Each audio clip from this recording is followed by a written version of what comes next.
विद्यार्थी मित्रांनो, तुम्ही सर्वांनी मुंबई उच्च न्यायालयाच्या क्लर्क आणि शिपाई या पदासाठी अर्ज भरले असतील। ही परीक्षा साधारणपणे पुढच्या 2-1 महिन्यामध्ये होऊ शकते, म्हणजे मार्च महिन्यामध्ये वगैरे होऊ शकते। तर या परीक्षेचा गेल्या वर्षीचा जो शिपाई पदाचा पेपर आहे याच्याबद्दल आपण चर्चा करणार आहोत। मागील एका लेक्चरमध्ये या प्रश्नपत्रिकेतले पहिले 15 प्रश्न आपण अभ्यासलेले आहेत। आताच्या लेक्चरमध्ये त्याच्या पुढील जे प्रश्न आहेत त्या प्रश्नांची आपण चर्चा करणार आहोत।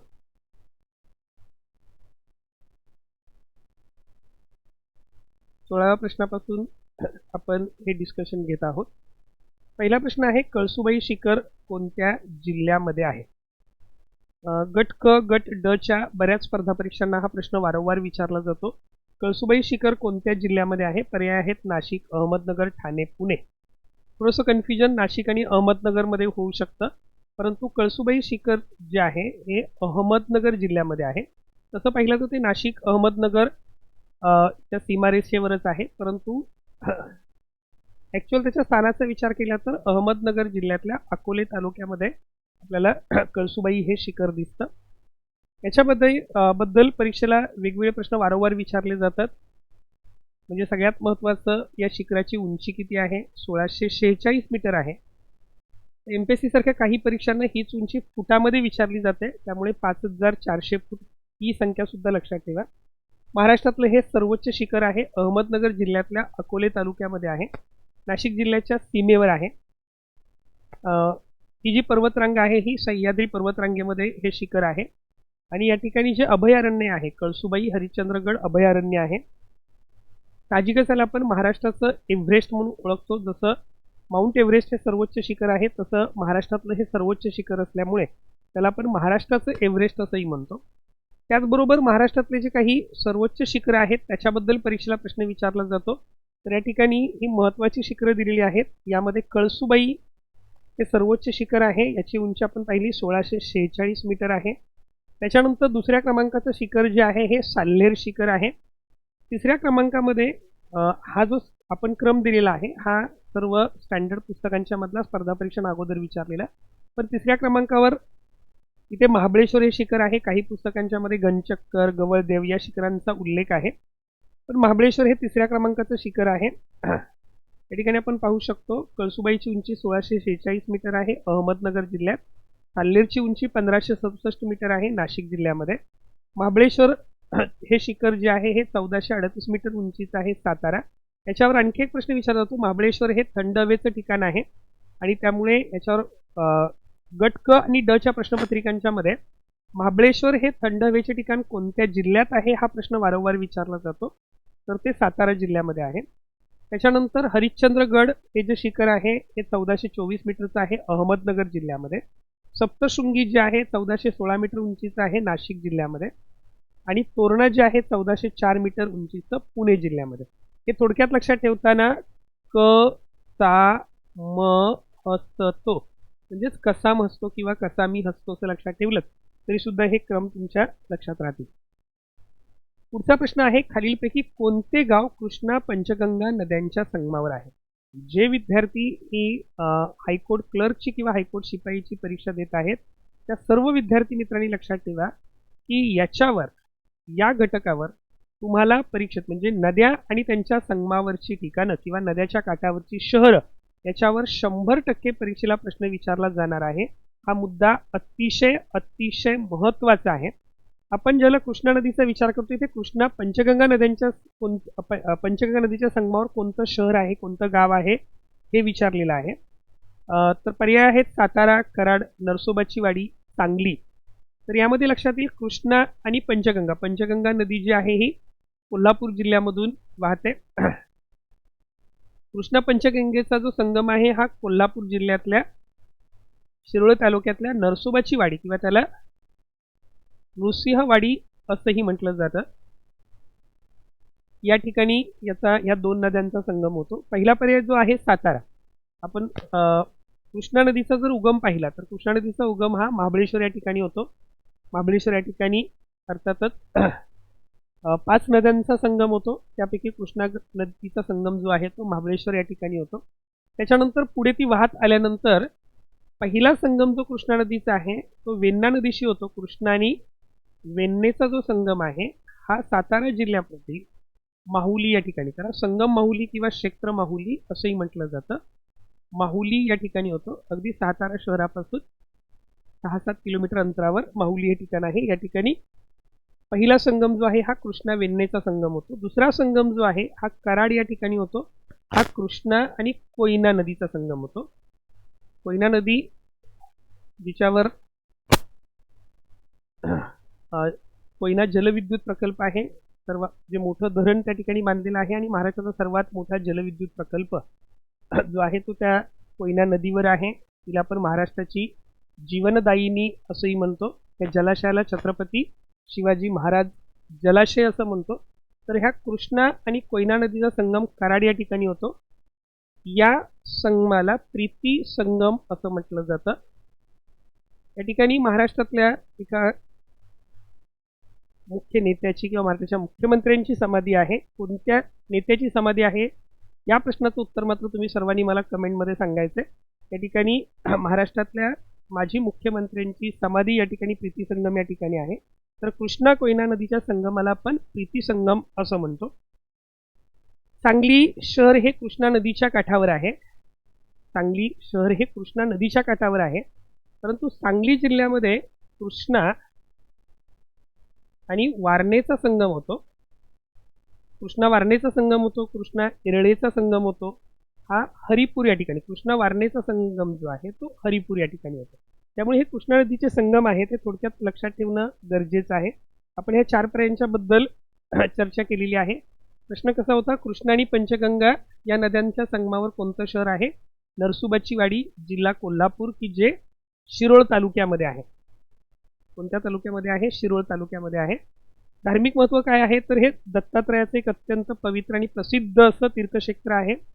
त्याच्यानंतर कोल्हापूर आणि सांगली जिल्ह्याच्या सीमारेषेवर हे गाव आहे. पर्यायांच्याबद्दल आपण सविस्तर चर्चा केलेली आहे. काही संगम जे आहेत हे परीक्षा दृष्टीने महत्त्वाचे आहेत, हे सर्वांनी नोट डाऊन करून ठेवा. पहिला कृष्णा कोयनेचा संगम आपण पाहिलं, कराड प्रीती संगम सातारा जिल्ह्यामध्ये होतो. सातारा जिल्हा आणि कराड तालुक्यामध्ये होतो कृष्णा कोयनेचा.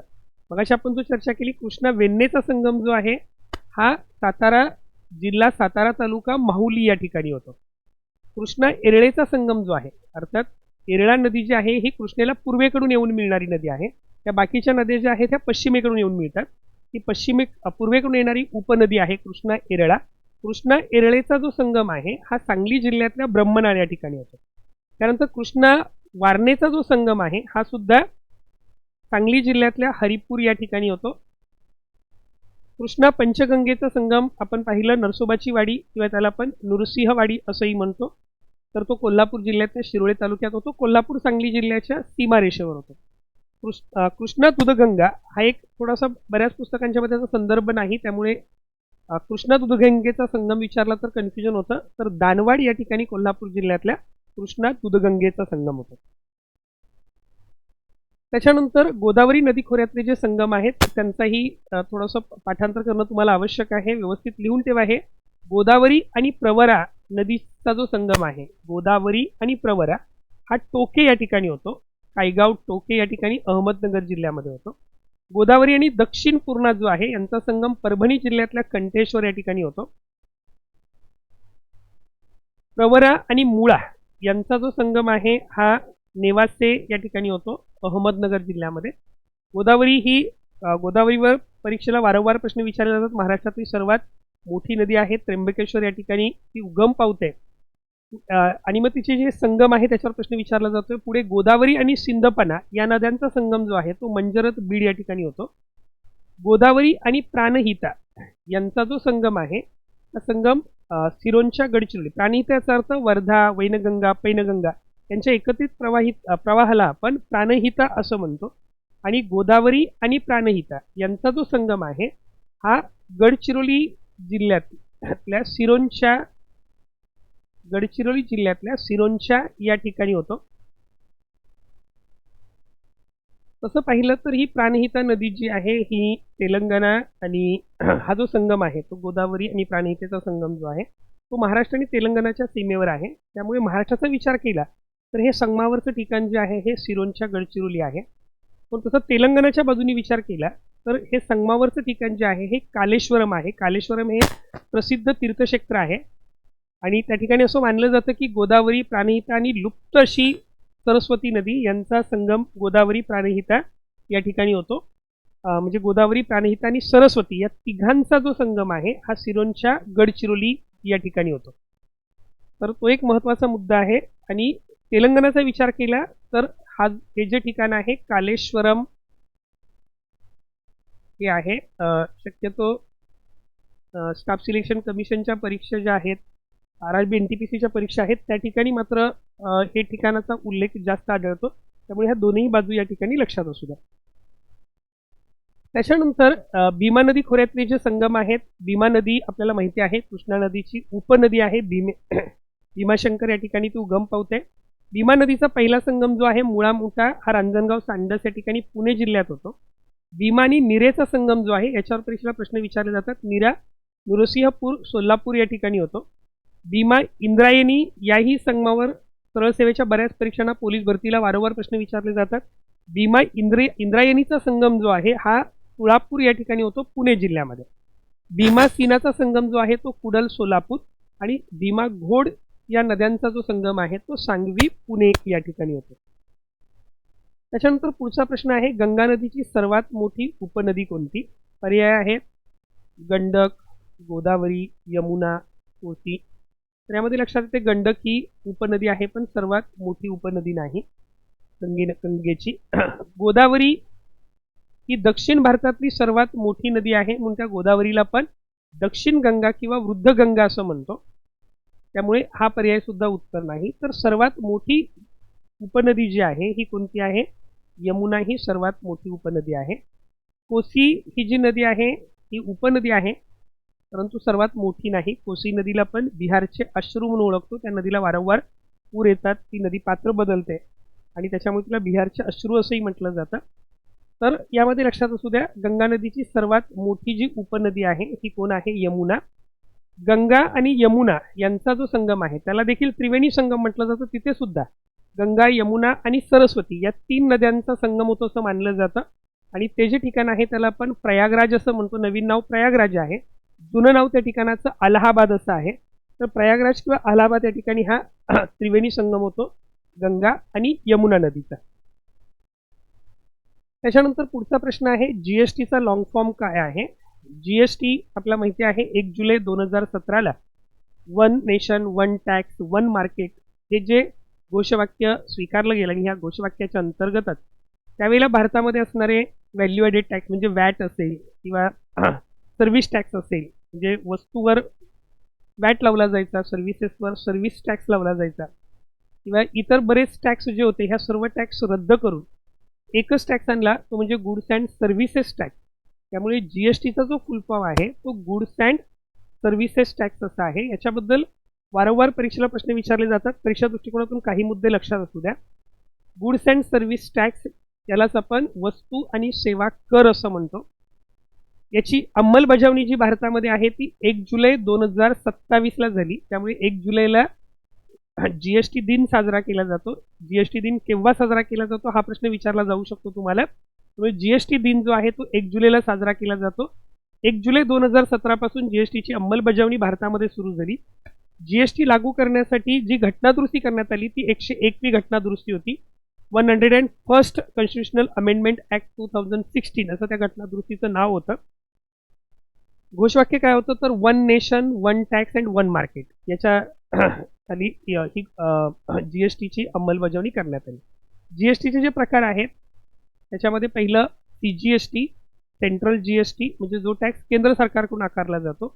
SGST जो राज्य सरकारद्वारे केंद्र सरकारद्वारे जो गोळा केला जातो त्याला आपण CGST असं म्हणतो. राज्य सरकारद्वारे गोळा केला जातो त्याला आपण SGST असं म्हणतो, स्टेट GST. आणि जो आंतरराज्यीय व्यापारावर आकारला जातो, 2 राज्यांमधल्या व्यापारावर जो आकारला जातो त्याला इंटिग्रेटेड GST असं म्हटलं जातं. इंटिग्रेटेड GSTने अगोदरचा जो CST होता, सेंट्रल जो टॅक्स होता त्या सेंट्रल टॅक्सची जी जागा आहे, सेंट्रल सेल्स टॅक्सची जी जागा आहे ती कुणी घेतलेली आहे? IGST ने घेतलेली आहे. पहिला जो CST सेंट्रल सेल्स टॅक्स होता, वॅट आणि CST होता, त्या वॅट आणि CST पैकी CSTची जी जागा आहे ती IGST ने घेतली आहे. दोन राज्यामधील व्यापार जेव्हा होतो तेव्हा तो इंटिग्रेटेड केंद्र सरकारद्वारे हा गोळा केला जाणारा कर आहे, त्याला इंटिग्रेटेड GST असं म्हणतो. त्याच्यानंतर CGST काउन्सिलवर प्रश्न विचारला जातो. CGST काउन्सिलची जी निर्मिती आहे म्हणजे त्याला आपण GST परिषद असं म्हणू. GST काउन्सिलची जी निर्मिती आहे ही भारतीय राज्यघटनेच्या कलम 179A नुसार केली जाते आणि प्रश्न परीक्षेला वारंवार विचारला जातो की GST काउन्सिलचे अध्यक्ष, पदसिद्ध अध्यक्ष कोण असतात, तर GST काउन्सिलचे जे अध्यक्ष असतात हे भारताचे केंद्रीय अर्थमंत्री असतात. तसं आत्ताच्या आपल्या अर्थमंत्री निर्मला सीतारामन या GST काउन्सिलच्या अध्यक्ष आहेत. तर हे मुद्दे थोडे परीक्षेच्या दृष्टिकोनातून महत्त्वाचे आहेत. पुढचा प्रश्न आहे, गोलकोंडा खान भारतातील कोणत्या राज्यात आहे? तेलंगणा, आंध्र प्रदेश, कर्नाटक, केरळ. तर यामध्ये तुमच्या लक्षात येईल की गोलकोंडा खान जे आहे त्याचं उत्तर आहे तेलंगणा राज्यात आहे. गोलकोंडा खाणीबद्दल सगळ्यात महत्त्वाचं म्हणजे ही जी खाण आहे ही हैदराबाद जवळ तेलंगणा या ठिकाणी आहे. ही जी हैदराबाद जवळ तेलंगणा या ठिकाणी आहे, हा जो भाग आहे हा कुतुबशहाची राजधानी होती. सगळ्यात महत्त्वाचं, हिऱ्यांसाठी ही खाण प्रसिद्ध आहे आणि त्याच्यामध्ये जो कोहिनूर हिरा आहे भारतातला जगप्रसिद्ध असा, किंवा होप डायमंड जे आहेत यांचं उगमस्थान जे आहे हे या खाणीमध्ये आहे. म्हणजे या खाणीमध्येच ते हिरे सापडलेले होते. ज्या गोलकोंडा खाणीमध्ये हे हिरे सापडलेले होते. प्रगत वास्तुकला, ध्वनिशास्त्र ह्या गोष्टींचा एक वारसा या गोलकोंडा या ठिकाणाला लाभलेला आहे. त्याच्यानंतर काही महत्त्वाच्या खाणी लक्षात असू द्या. त्याच्यामध्ये पहिलं, पन्ना ही जी खाण आहे ही हिऱ्यांसाठी प्रसिद्ध आहे मध्य प्रदेशमध्ये. कोलार ही जी खाण आहे ही कर्नाटकमध्ये आहे, सोन्यासाठी प्रसिद्ध आहे. झारिया झारखंडमध्ये आहे, कोळशासाठी प्रसिद्ध आहे. दिग्बोई तेलासाठी प्रसिद्ध आहे, आसाममध्ये आहे. जादूगोडा युरेनियमसाठी प्रसिद्ध आहे, झारखंड या ठिकाणी आहे. पुढचा प्रश्न आहे, महाराष्ट्रात कन्नाडला वाघ अभयारण्य कोणत्या जिल्ह्यात आहे? यामध्ये करांडला असं आहे. म्हणजे करांडला अभयारण्य आहे हे नागपूर आणि भंडारा या जिल्ह्यामध्ये पसरलेलं आहे. पर्याय जर बघितलं तर आपण या ठिकाणी नागपूर हा पर्याय आहे, त्यामुळे नागपूर हे याचं उत्तर असेल. बघा, अगदी गेल्या वर्षीची हायकोर्ट शिपाईची जी परीक्षा होती त्याच्यामध्ये विचारलेला हा प्रश्न आहे. खरं तर थोडासा म्हणून ह्या परीक्षेचं आपल्याला जी व्याप्ती आहे ही लक्षात येते की बऱ्याचदा हे अभयारण्याचं ज्या नाव आहे करांडला हे अभयारण्य हे तितकंच आपल्या परिचयाचं वाटत नाही, पण हे जे पूर्ण नाव आहे हे कसं आहे, उमरेड पावनी करांडला वन्यजीव अभयारण्य. हे जे वन्यजीव अभयारण्य आहे हे नागपूर आणि भंडारा या दोन जिल्ह्यामध्ये आहे. दिलेल्या पर्यायापैकी नागपूर हे त्याचं योग्य उत्तर असणार आहे, कारण भंडारा त्यामध्ये नाही आहे. हे अभयारण्य नागपूर जिल्ह्यातल्या उमरेड व कुही आणि भंडारा जिल्ह्यातील पवनी तालुक्यात विभागलेलं आहे. हे नागपूर शहरापासून सुमारे 60 किलोमीटर अंतरावर आहे. खरं तर हे जे अभयारण्य आहे ते ताडोबा अंधारी व्याघ्र प्रकल्प, पेंचांद्र व्याघ्र प्रकल्प आणि नवेगाव नागझिरा व्याघ्र प्रकल्प यांना जोडणारा एक महत्त्वाचा टायगर कॉरिडॉर आहे. व्याघ्र कॉरिडॉर असं त्याला आपण म्हणतो. आणि सगळ्यात महत्त्वाचं ठिकाण जे आहे याचं सगळ्यात महत्त्वाचं वैशिष्ट्य, जय नावाचा जो वाघ आहे, संपूर्ण महाराष्ट्रातला हा प्रसिद्ध वाघ आहे. तुम्ही बातम्यांच्या मध्ये वगैरे याच्याबद्दल ऐकलं असेल की जो आकाराने खूप मोठा होता. तर याच्यासाठी हे अभयारण्य जे उमरेड पावनी करांडला अभयारण्य प्रसिद्ध होतं. त्या ठिकाणी वाघ, बिबट्या, रानगवा, रानकुत्रे यासारखे विविध प्रकारचे पक्षी मोठ्या प्रमाणामध्ये आढळतात. महाराष्ट्रातले जे काही व्याघ्र प्रकल्प आहेत याच्यामध्ये ताडोबा अंधारी व्याघ्र प्रकल्प आहे की जो चंद्रपूर जिल्ह्यामध्ये आहे. मेळघाट व्याघ्र प्रकल्प जो आहे तो अमरावती जिल्ह्यात आहे.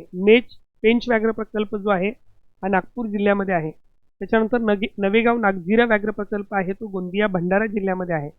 सह्याद्री व्याघ्र प्रकल्प जो आहे हा त्याचं वैशिष्ट्य म्हणजे हा एकूण 4 जिल्ह्यामध्ये पसरलेला आहे. सर्वात जास्त जिल्ह्यामध्ये अस्तित्व असणारा व्याघ्र प्रकल्प कोणता आहे? सह्याद्री जो आहे कोल्हापूर, सातारा, सांगली, रत्नागिरी या जिल्ह्यामध्ये आपल्याला आढळतो. पुढचे प्रश्न आहेत मराठीवर आहेत. दुधात मीठ कालवणे या वाक्प्रचाराचा अर्थ ओळखा. दूध व पाणी वेगळे करणे, दुधामध्ये मीठ टाकणे, बसलेला घडीचा विचका करणे, खोटे आरोप करणे. तर पहिली गोष्ट, दुधात मीठ कालवणे या वाक्प्रचाराचा अर्थ विचारला. वाक्प्रचार कशाला म्हटलं जातं? वाक्प्रचार हा बोलीभाषेतला असा शब्दसमूह असतो की ज्या शब्दसमूहाचा आपण शब्दशः अर्थ न घेता त्याच्यातून रूपकात्मक किंवा भावार्थ घेतो आणि त्याच्यामुळे ते लक्षात येईल की दूध व पाणी वेगळे करणे, दुधामध्ये मीठ टाकणे हे त्याचे अर्थ असू शकणार, उत्तर असू शकणार नाहीत. तर दुधात मीठ कालवतो म्हणजे एखादं काम चांगलं असेल तर ते बिघडवण्याचा आपण प्रयत्न करतो. दुधात जर मीठ टाकलं तर ते खराब होणार आहे. त्याच्यामुळे एखाद्या चांगल्या बसलेल्या घडीचा विचका करणे, पर्याय क्रमांक 3 हे त्याचं उत्तर असेल. खोटे आरोप करणे हे त्याचं उत्तर असणार नाही. पर्याय क्रमांक 3 हे उत्तर असेल. एखाद्या बसलेल्या घडीचा विचका करणे म्हणजे एखाद्याचे चांगले काम किंवा बेत बिघडवणे अशा अर्थाने आपण वापरतो. पुढचा प्रश्न आहे, संपूर्ण डिजिटल व हायटेक वर्गखोल्या असलेले पहिले राज्य कोणते? संपूर्ण डिजिटल व हायटेक खोल्या असणारे जे पहिले राज्य आहे हे केरळ हे पहिले राज्य आहे. संपूर्ण डिजिटल आणि हायटेक वर्गखोल्या असलेले भारतातले पहिले राज्य केरळ. ही बाब तुम्हाला व्यवस्थित लक्षात ठेवावी लागेल. याची घोषणा जी आहे, अर्थात यावेळेला याच सारखा प्रश्न विचारला जाईल. हा प्रश्न त्यावेळेला ही घटना 2023च्या परीक्षेमधला प्रश्न आहे. त्यावेळेला ती घटना अतिशय चर्चेमध्ये असल्यामुळे विचारलेला होता. ऑक्टोबर 2020 मध्ये केरळ सरकारने याची अधिकृत घोषणा केली. Kerala infrastructure and technology for education काईटद्वारे राबवला जाणारा केरळ इन्फ्रास्ट्रक्चर इन्व्हेस्टमेंट फंड बोर्डकडून यांना अर्थसहाय्य प्राप्त झालेलं आहे. प्राथमिक ते उच्च माध्यमिक शाळांमध्ये लॅपटॉप, प्रोजेक्टर्स, वेबकॅम आणि हायस्पीड इंटरनेट सुविधा देणं म्हणजे संपूर्ण डिजिटल आणि हायटेक वर्गखोल्या करणं हे त्याची मुख्य उद्देश आहे. इतर पर्यायांच्यामध्ये दिल्ली आहे, तर दिल्लीला पण हॅपीनेस करिक्युलम किंवा जागतिक दर्जाच्या पायाभूत सुविधावर भर देऊन करण्यात आलं, पण हा ठराविक शाळांच्यामध्ये करण्यात आलं होतं. संपूर्ण डिजिटलायझेशन झालेलं नव्हतं. त्याच्यानंतर महाराष्ट्रामध्ये डिजिटल शाळाची संख्या थोडी वाढत आहे. उपक्रम वेगाने राबवला जात आहे, परंतु 100% हायटेक खोल्या महाराष्ट्रामध्ये सुद्धा नाही. त्यामुळे याचं उत्तर जे आहे हे केरळ असणार आहे. पुढचा प्रश्न आहे, तुळजापूर हे धार्मिक स्थान कोणत्या जिल्ह्यामध्ये आहे? सोलापूर, उस्मानाबाद, लातूर आणि परभणी. याचं उत्तर आहे उस्मानाबाद या जिल्ह्यामध्ये तुळजापूर हे धार्मिक स्थान आहे. उस्मानाबादलाच आपण आता धाराशिव या उस्मानाबाद जिल्ह्याला आता धाराशिव जिल्हा या नावाने ओळखतो. तुळजापूर हे महाराष्ट्रातली देवीची जी 3.5 खंडपीठं आहेत त्याच्यावर परीक्षेला वारंवार प्रश्न विचारला जातो. तुळजाभवानी मंदिरासाठी तुळजापूर हे ठिकाण प्रसिद्ध आहे. महाराष्ट्रातील देवीची जी 3.5 शक्तिपीठं आहेत त्या 3.5 शक्तिपीठापैकी एक पूर्णपीठ म्हणजे कोल्हापूर आहे. 3.5 शक्तिपीठं कोणती? तर पहिलं पूर्णपीठ जे आहे हे इथे तुळजापूरला आहे आणि पहिलं पूर्णपीठ जे आहे हे महालक्ष्मी अंबाबाई कोल्हापूरचं आहे. दुसरं पूर्णपीठ जे आहे हे तुळजाभवानीचं म्हणजेच धाराशिव उस्मानाबाद जिल्ह्यातलं. त्याच्यानंतर तिसरं पूर्णपीठ जे आहे हे रेणुका मातेचं माहूर या ठिकाणचं नांदेड जिल्ह्यातलं. आणि अर्धपीठ हे कोणाचं मानलं जातं? तर सप्तशृंगी मातेचं नाशिक जिल्ह्यातील वणी या ठिकाणचं. ही 3.5 पीठं नीट लक्षात असू द्या. पूर्णपीठातलं पहिलं पीठ आहे श्री महालक्ष्मी मंदिर जे अंबाबाई हे कोल्हापूरचं. दुसरं पूर्णपीठ आहे तुळजाभवानी धाराशिव या ठिकाणचं. तिसरं पूर्णपीठ आहे रेणुका मातेचं माहूर नांदेड या ठिकाणचं. आणि अर्धपीठ कोणतं मानलं जातं? सप्तशृंगी मातेचं वणी नाशिक या ठिकाणी. पुढचा प्रश्न जो आहे, जागतिक वन दिवस कधी साजरा केला जातो? पर्याय आहेत 21 मार्च, 21 जून, 13 जून, 5 जून. त्याचं उत्तर जे आहे हे 21 मार्च असं आहे. जागतिक वन दिवस जो आहे हा 21 मार्चला साजरा केला जातो. त्याच्यामध्ये जागतिक वन दिन जो आहे हा वनाचं महत्त्व पटवून देणं, वनसंवर्धन करणं, पृथ्वीवरील हिरवळ टिकून ठेवण्याबाबत जनजागृती करणं हा याचा मुख्य उद्देश आहे. संयुक्त राष्ट्राच्या आमसभेने 2012 मध्ये 21 मार्च हा दिवस आंतरराष्ट्रीय वन दिन म्हणून घोषित केला. 2012 साली संयुक्त राष्ट्राच्या आमसभेने हा दिवस जागतिक वन दिवस म्हणून साजरा केला. 21 मार्चला जागतिक वन दिन असतो. त्याच्या अगोदर 20 मार्चला जागतिक चिमणी दिन असतो. 20 मार्च जागतिक चिमणी दिन असतो. त्याच्यानंतर इथे लक्षात असू द्या 20 मार्च जागतिक चिमणी दिन वर्ल्ड स्पॅरो डे असतो.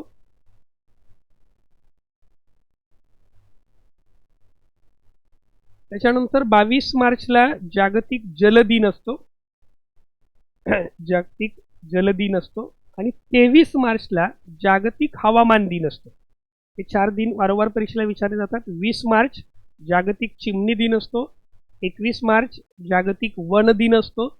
त्याच्यानंतर 22 मार्च जागतिक जल दिन असतो आणि 23 मार्च जागतिक हवामान दिन असतो. चिमणी वनात जाऊन पाणी पिऊन उडाली, असं लक्षात ठेवायचं. चिमणी वनात जाऊन पाणी पिऊन उडाली म्हणजे जागतिक 20 मार्च, 21 मार्च, 22 मार्च, 23 मार्च. चिमणी दिन 20 मार्च, वन दिन 21 मार्च, जागतिक जल दिन म्हणजे पाणी दिन 22 मार्च आणि हवेत उडाली म्हणजे जागतिक हवामान दिन 23 मार्च. 5 जूनला जागतिक पर्यावरण दिन असतो. 21 जूनला आंतरराष्ट्रीय योग दिवस असतो, जे पर्यायातले जे आहेत. आणि जागतिक संगीत दिवस जो आहे तो सुद्धा 21 जूनला येतो. 22 एप्रिलला जागतिक वसुंधरा दिवस असतो. तर हे महत्त्वाचे दिवस लक्षात असू द्यात. पुढचा प्रश्न आहे, खालीलपैकी कोणत्या संख्या 6 ने विभाज्य आहे? 6 ने विभाज्य संख्या कशाला म्हटलं जातं? ज्या संख्येला 2 नेही भाग जातो आणि 3 नेही भाग जातो त्या संख्येला 6 ने विभाज्य संख्या असं म्हटलं जातं.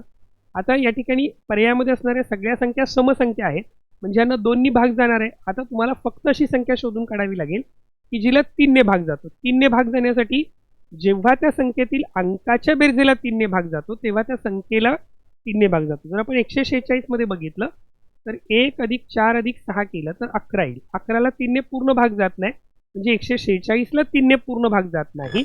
पर्यायाने 146ला 6 ने पूर्ण भाग जाणार नाही. 150 समसंख्या आहे म्हणजे 2 ने पूर्ण भाग जातोय, मग 3 ने जातोय का? तर इथे लक्षात येतं आपल्या 1 अधिक 5 अधिक 0 बरोबर 6 होतं. 3 दुने 6, 6 ने पूर्ण भाग, 3 दुने 6 म्हणजे 6ला 3 ने पूर्ण भाग जातोय, म्हणजे 150ला 3 ने देखील पूर्ण भाग जातो आणि 2 ने देखील पूर्ण भाग जातो, म्हणजे 150 जी आहे ती 6 ने विभाज्य आहे. पर्याय क्रमांक 2 हे उत्तर असेल. 166 6 12 ने 13.